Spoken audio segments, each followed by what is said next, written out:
3 vezes.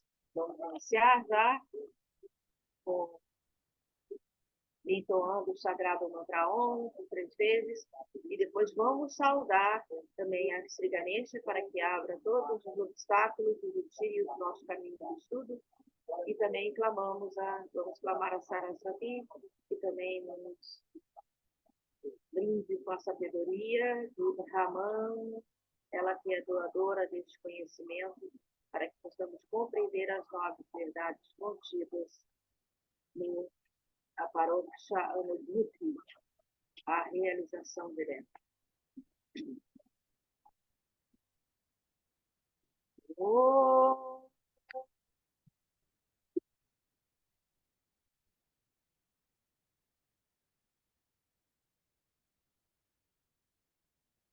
Oh.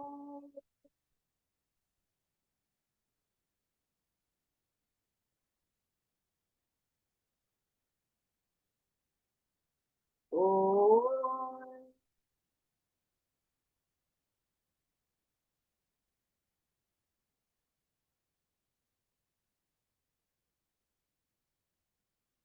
Om Ganapataye Namaha. Om Aim Saraswati Namo Namaha. Ó amados mestres, clamamos a vós, ilumine nosso intelecto, para que possamos compreender e realizar as verdades contidas neste estudo de hoje, e que as vossas bênçãos estejam sobre todos os sinceros buscadores da verdade. Que assim seja. E damos boas-vindas também a todos os participantes de hoje. Todos sejam muito bem-vindos ao estudo do Jnana Mandira.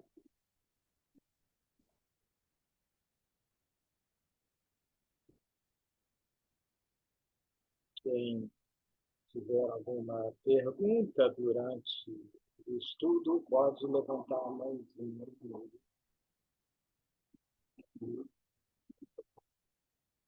Estamos agora no sloka número 10. Do Aparoksha Anubhuti, que é a realização direta do ser, o Sri Shankaracharya. E diz o seguinte: só quem ouve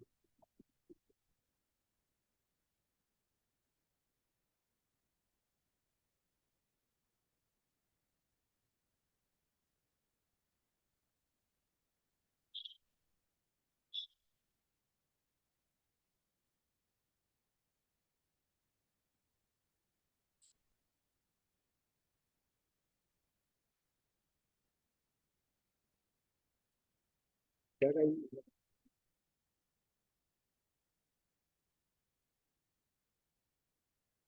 Então, ali eu estou indo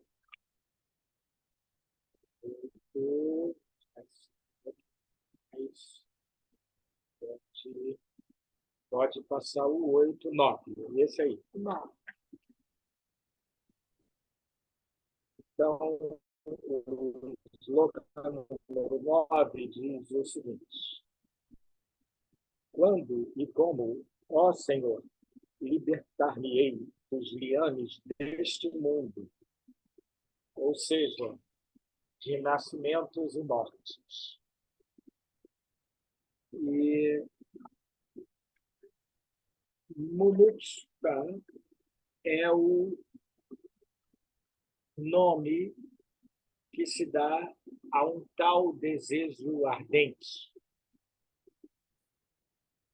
E esse Mumuksha é o quarto dos 4 sadhanas.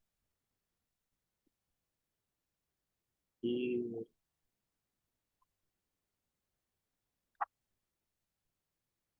esses 4 sadhanas indicados Isso já faz parte do comentário, não do sloka em si. E com ele habilita-se o estudante a investigar a verdade suprema, vale dizer, o Brahman.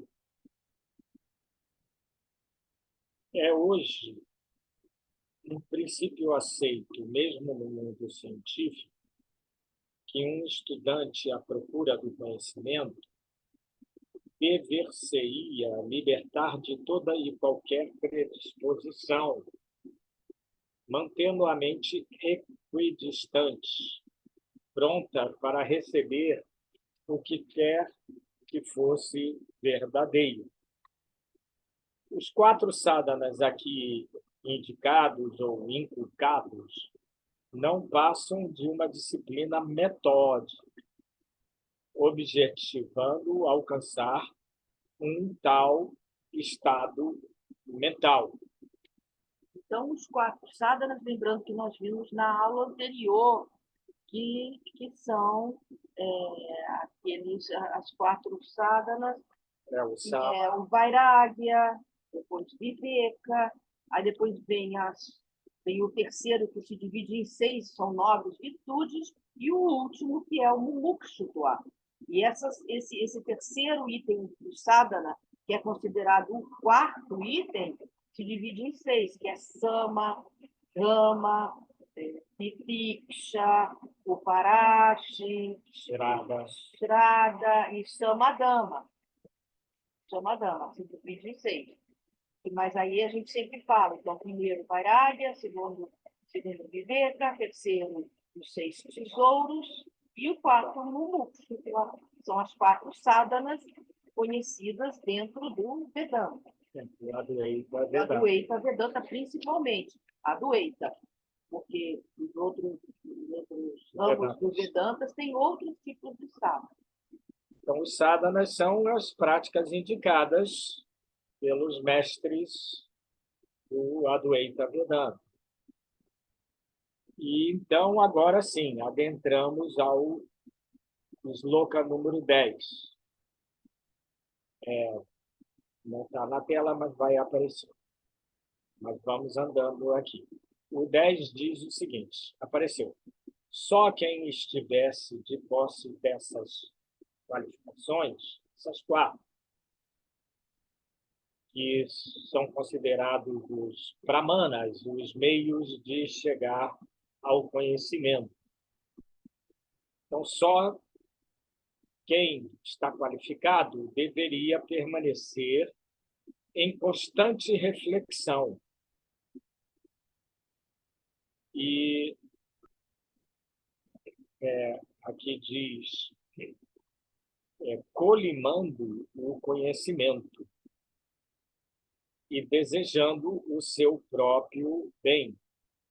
Então, a pessoa deveria estar, além de ter esses 4 qualificações, ela tem que estar sempre atenta, em vigília, desperta, em constante reflexão.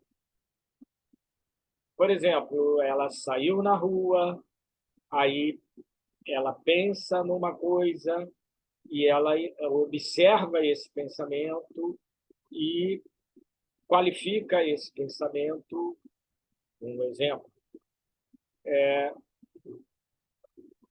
compreendendo que aquilo é algo da natureza da mente. Então, ela não se identifica com aquele pensamento que surge. Ela está em vigília constante. E, com isso, vai construindo o conhecimento. E essa pessoa também está desejando o seu próprio bem. No caso, agora vai explicar aqui o comentário A, que diz permanecer em constante reflexão. explica o seguinte: o comentarista, que não é Shankaracharya, é o Swami Vivekananda que colocou os comentários. Existem outros dezenas, centenas de comentaristas. No nosso estudo está Swami Vimuktananda. o Swami Vimuktananda. E ele, então, comenta o seguinte: depois que, por meio do sadhana, aqueles quatro, alcançamos a tranquilidade mental, é preciso que porfiemos na manutenção desse estado. Provavelmente, nós estamos lendo mantendo esse estado. A tradução do espanhol foi do inglês para o espanhol e do espanhol para o português. Uma coisa como porfiemos, e quais são palavras que não usamos muito no português coloquial. E, então, a pessoa tem que manter esse estado valendo-se da constante reflexão acerca da natureza evanescente desse mundo. Então, a pessoa nunca se deixa enganar, enganar pela mente, pensando que esse mundo é permanente. Ela tem que estar sempre consciente de que esse mundo é efêmero, é passageiro. E continua ele comentando: e bem assim, permanecemos na verdade superior, ou verdade eterna, verdade suprema, até que tornemo-nos um com ela, com a verdade suprema.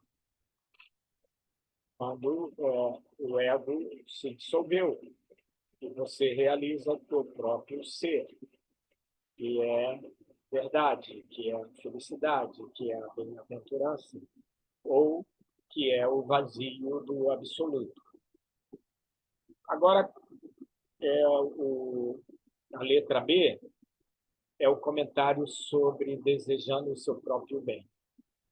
E explica o Swami o seguinte: o bem maior, ou seja, a libertação do cativeiro da ignorância.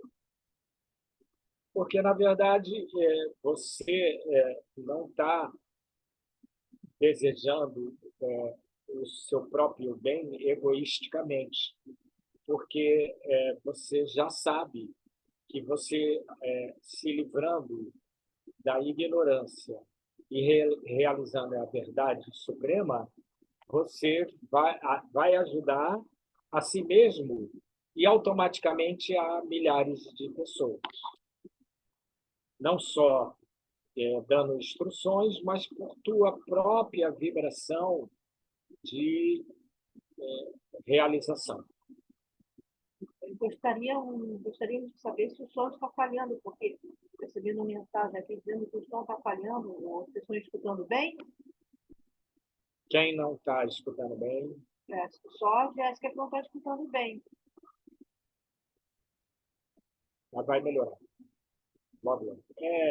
Influências magnéticas. Magnéticos. Eletromagnetismo da Terra. Então, no sloka, agora, o número 11, explica que só vichara é o meio da realização. Depois vai comentar. Da realização do conhecimento ou da sabedoria. Assim como somente a luz permite-nos perceber ou ver um objeto. Então, sem luz, não podemos ver um objeto. Então, somente a luz nos dá a visão de um objeto. Da mesma maneira, só vichara, auto-investigação, o discernimento, nos dá o verdadeiro conhecimento ou sabedoria. Agora, comentário do Suana. Comentário da letra A. Só vichara é o meio, né? Karma, upasana e semelhantes não o são. No caso, o karma aqui se refere à ação, não se refere a aquilo que você recebe por teus pensamentos, ações e etc. Vipassana são as orações da prática, né? Adoração, adorações. E também esses dois não dão a sabedoria. Eles podem ajudar, mas somente vichara, a discriminação, o discernimento e a busca do real, isso é real, isso não é. E eu não sou isso, eu não sou esse corpo, eu não sou esse dente, eu não sou esse intelecto. Então, vichara, quem sou eu? Muito importante. Portanto, diz o comentário, portanto, é necessário removermos a vidya. Vidya é a ignorância, para obtermos o conhecimento, com letra maiúscula. E, na verdade, em nossa opinião, é melhor traduzido como sabedoria. Porém, em muitas traduções aparece como conhecimento. Mas isso é um capítulo à parte.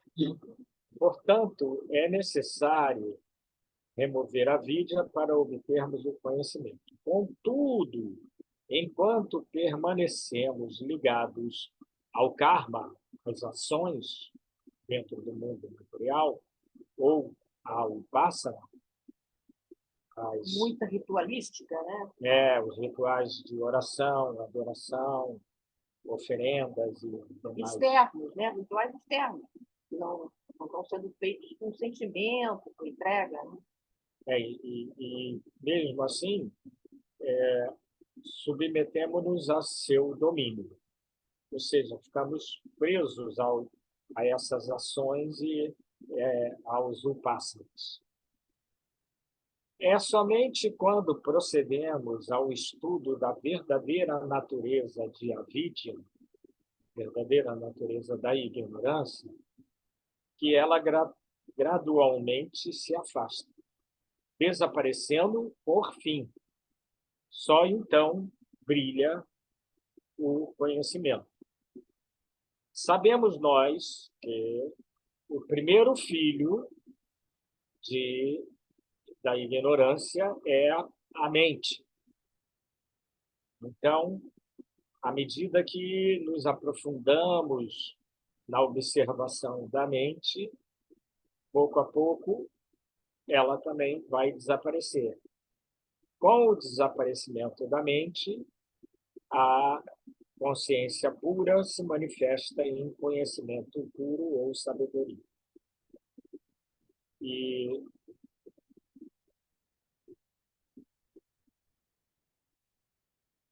então, agora vamos ao sloka número 12.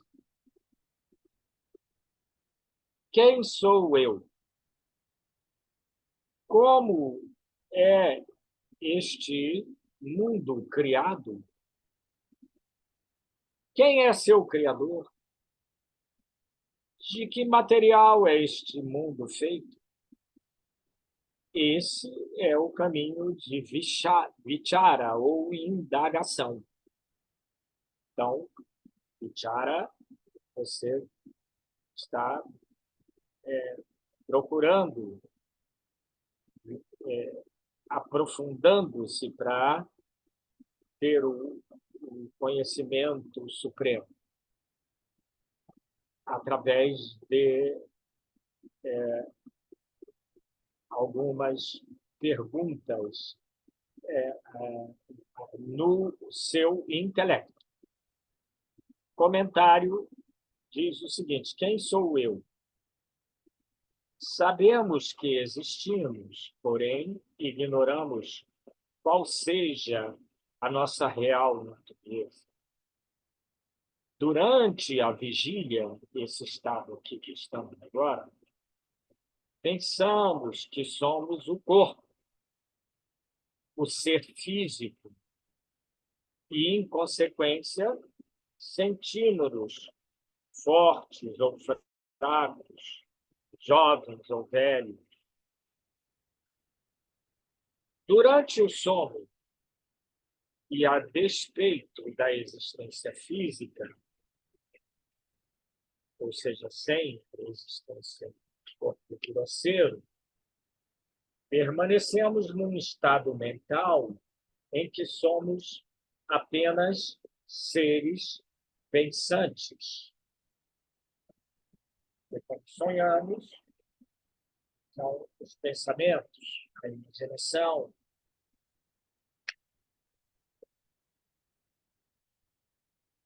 Estamos agora num corpo sutil, e não no corpo grosseiro, no estado de sonho e no estado de sono profundo é diferente. E nada sentimos além da miséria e da felicidade que nossos pensamentos criam para nós, no estado de sonho. Já durante o sono profundo, entramos num estado em que não encontramos, seja ainda o menor resquício de tais atributos, por meio dos quais possamos afirmar ou negar nossa existência. Então, esses atributos que você tem no sonho, ele no sono profundo já não existe. Tanto atributos da miséria, da felicidade e da identificação com as coisas mundanas, no estado de sono profundo não existe. E também no estado da vigília e no estado de sono com sonhos, as três qualidades da natureza estão presentes, mas no estado de sono profundo não está presente. No estado de sono profundo, somente o ego ainda está presente. O intelecto está apagado, a mente também. E isso é muito interessante, porque, assim, quem sou eu? Então, quando eu estou durante a vigília, nós pensamos que somos o corpo, né? Que temos o físico, somos fortes, somos doentes, somos saudáveis, somos tudo isso. E quando a gente sonha, a gente também também uma identidade. Às vezes, não somos, achamos que não somos nós que estamos no sonho, e é uma projeção nossa, que é algo, né, além de nós, ou uma outra identidade, mas somos nós, ainda temos uma identidade com algo ainda ligado ao nosso corpo. Agora, quando nós estamos no sono profundo, nós não lembramos de nada disso. Não lembramos mais que temos essa conexão. Já não pensamos que somos esse corpo, que somos essa mente, nem esse intelecto. Já não temos mais todo esse sentido nesse estado de sono profundo. É muito interessante, né? Esses também são os estados da consciência, né? São os estados da nossa consciência que nós passamos durante o dia mesmo. A gente não precisa ir para a cama para ter os sonhos, porque muitas vezes nós estamos em estado de vigília aqui agora, mas estamos sonhando, porque estamos pensando um monte de pensamentos. Estamos já imaginando muitas coisas. É como se nós estivéssemos em sonho. Não só isso, você pode E dormir, pode até dormir. você pode dormir acordado. Dormir acordado, com os olhos abertos. Você pode até Vem sonho, entrar no mundo dos sonhos. E depois você pode entrar ainda. se você estiver muito cansado ou dormir pouco, mesmo no estado de vigília, você pode sonhar. Aí você logo fala, ih, caramba, sonhei. De repente, tive um sonho assim do nada. E depois, agora, o estado de sono profundo, assim, você estando no estado de vigília, é mais difícil alcançar. Você pode alcançar no estado de meditação. Porque aí, quando você vai meditar, a sua consciência pode passar do estado de vigília para o estado de sono profundo, né? Para um estado de além, né? Para o estado de você consegue perceber melhor quem sou eu. Nesse caso, há exceções de pessoas que são realizadas, eles mesmo não estando sentados meditando, eles passam por um estado de sono profundo e entram no último estado além Além, do sono profundo. que é o estado de conexão total com a alma, né? Ligação total com a alma, com Deus, com o Brahman, né? E aqui ele continua o comentário dizendo: diariamente passamos por esses estados, mas ainda assim não sabemos qual deles é conforme a nossa verdadeira natureza. Então, por exemplo, nós passamos pelo estado de vigília, de sonho e de sono profundo, mas em um dos três nós não encontramos a nossa verdadeira natureza.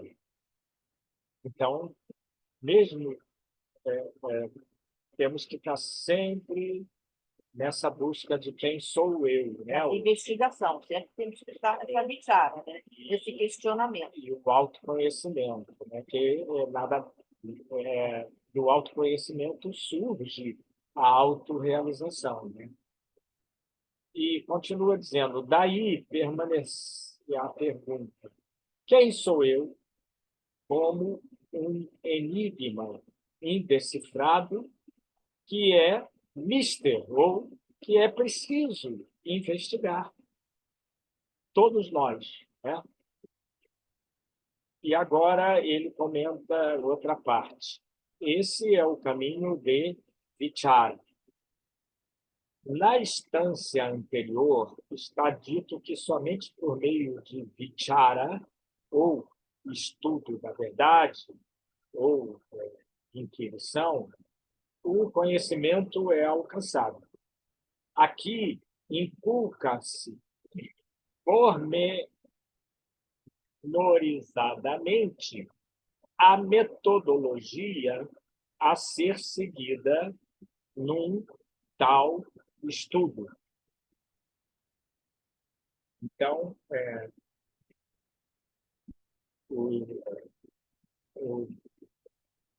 conforme tinha dito, das qualificações, tudo isso faz parte da metodologia.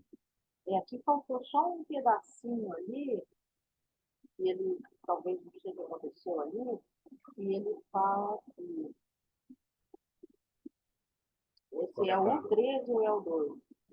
Este é o 12. Ele diz assim, ele fala assim, não existe nenhum outro caminho, esse caminho é o Vichara, né? Aqui. Esse é o caminho do Vichara. É dito que no sloka anterior, esse conhecimento é alcançado e que não existe nenhum outros meios mas somente o vichara, ou a intuição dessa, só existe para descobrir se essa é verdade. Só existe vichara para se conhecer essa verdade. Então, está ali, continua aqui, inculca-se pormenorizadamente a metodologia. Certo. Agora temos a continuação, o sloka número 13. Diz o seguinte: eu não sou o corpo,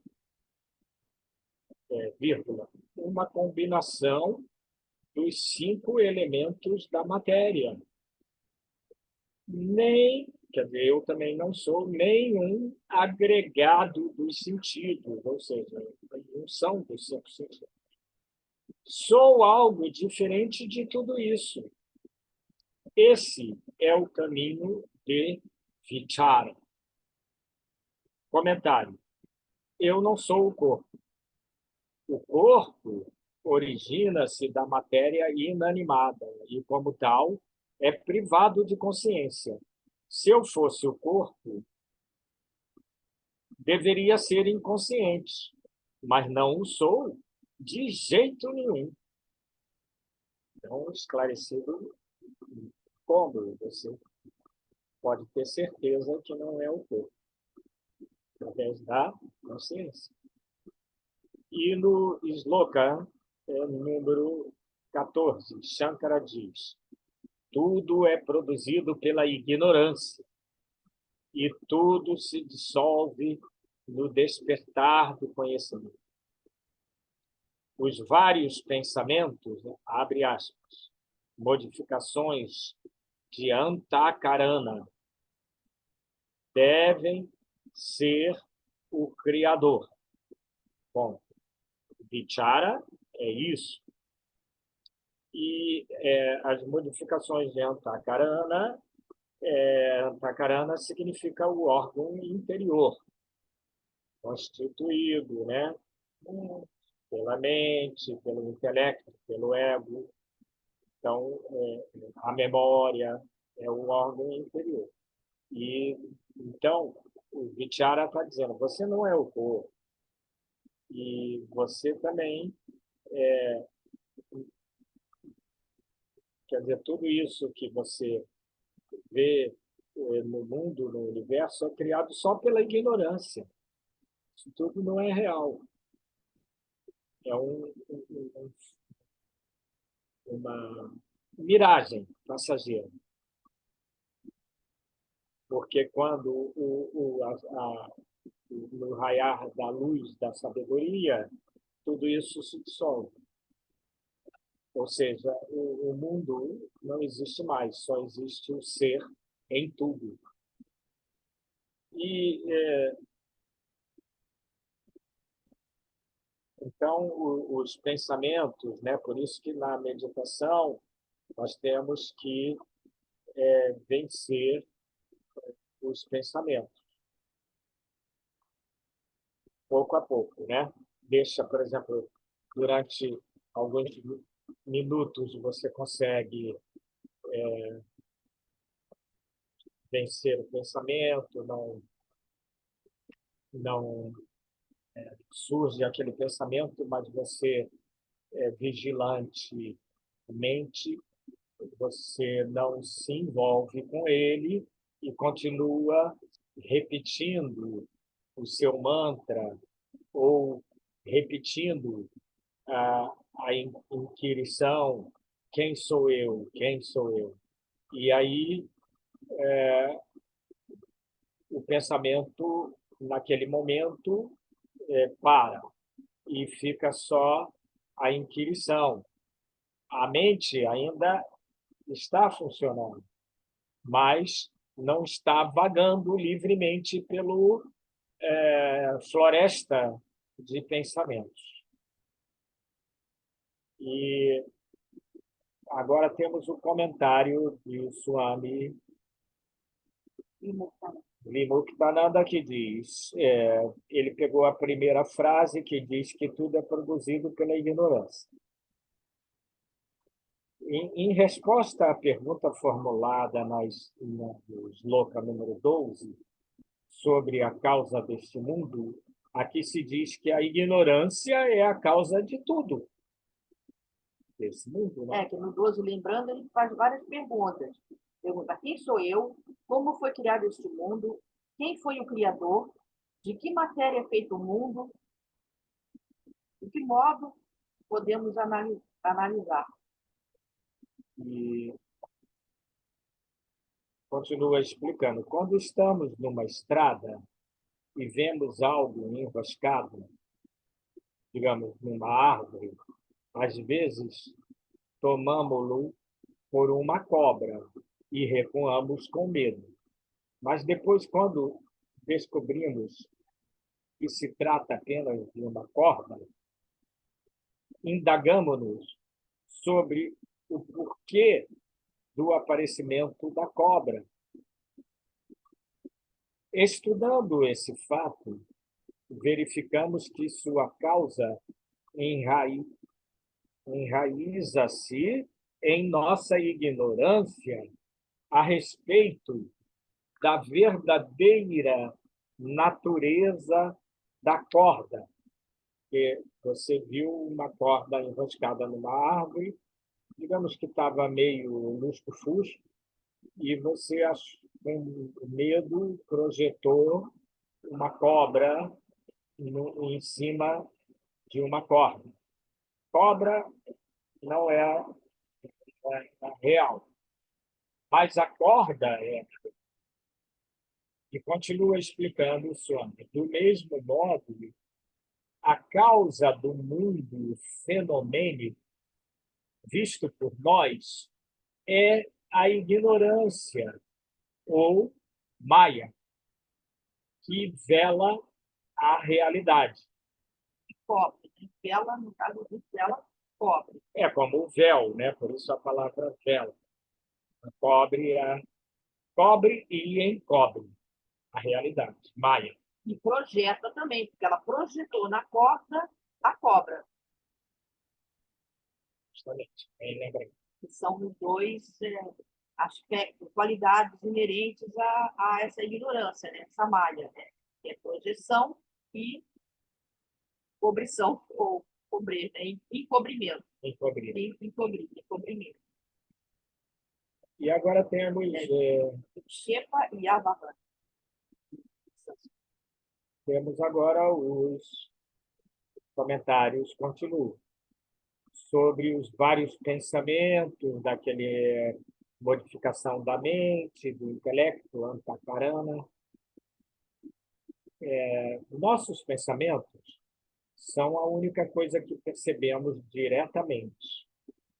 O mundo que vemos diante de nós é o que eles criam para nós. Os pensamentos criam. Entendemos isso claramente quando analisamos as nossas experiências oníricas do sonho, né? O assim chamado, entre aspas, mundo material fica totalmente ausente delas.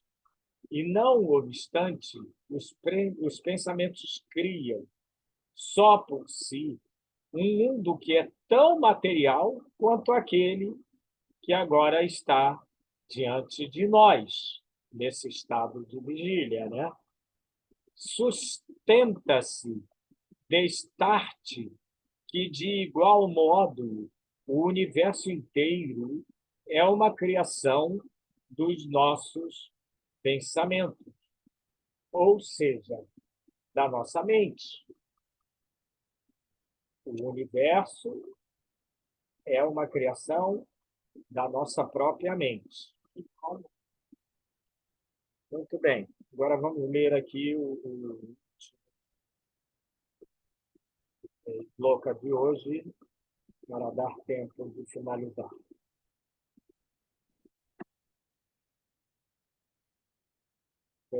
15. Há, entre parênteses, causa material de, abre parênteses, ignorância e pensamento, fecha, é o único.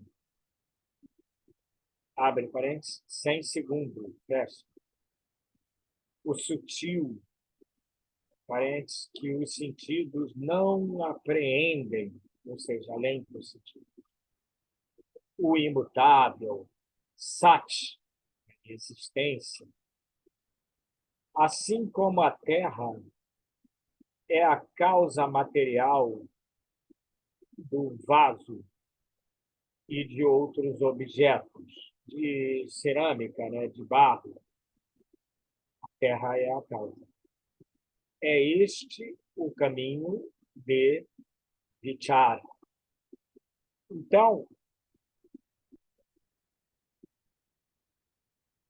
a causa material da ignorância do pensamento é o ser supremo que é um sem segundo, que é mais sutil do que o sutil e que é imutável existência, existe sempre, nunca pode deixar de existir e nunca deixará.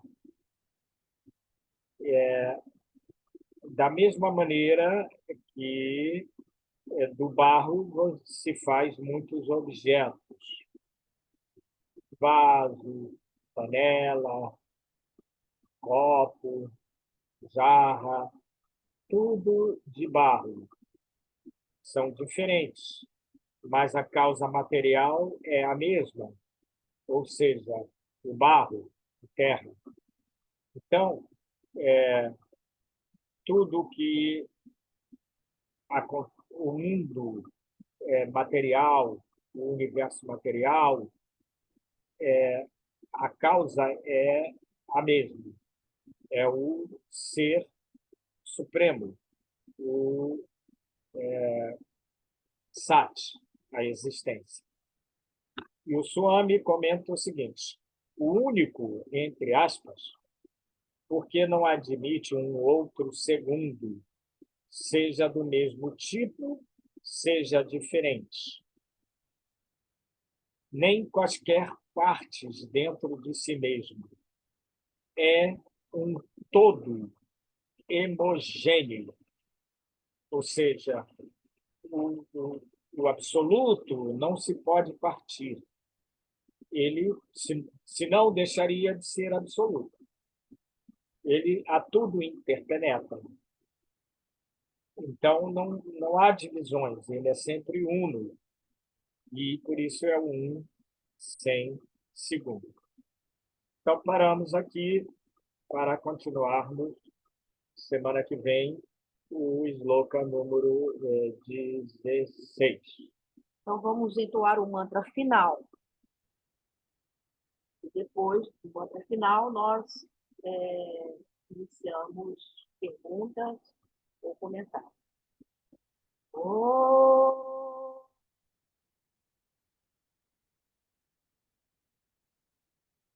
Sahana Bhavatu, Sahana Bhunaktu, Saha Viryam Karavavahai, Tejasvinavaditamastu, Ma Vidveshavahai.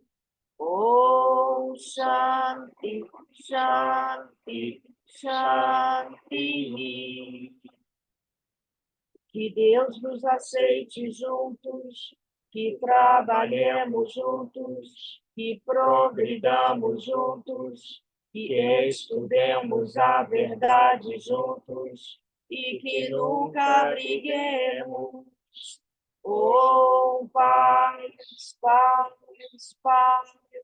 Amém.